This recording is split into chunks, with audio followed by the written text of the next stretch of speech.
કેમ છો ખેડૂત મિત્રો? હવે તમારે બીજે ક્યાંય જવાની જરૂર નથી. યમુના સેલ્સ કોર્પોરેશનમાં તમને ખેતી માટે જરૂરી દરેક વસ્તુ, દવા, ખાતર, હાર્ડવેર અને કલર બધું એકસાથે મળી જશે.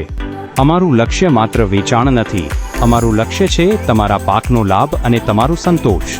અમે આપીએ છીએ સાચી સલાહ, યોગ્ય ભાવ, ધન્યતા ભરેલી સેવા અને વિશ્વાસ.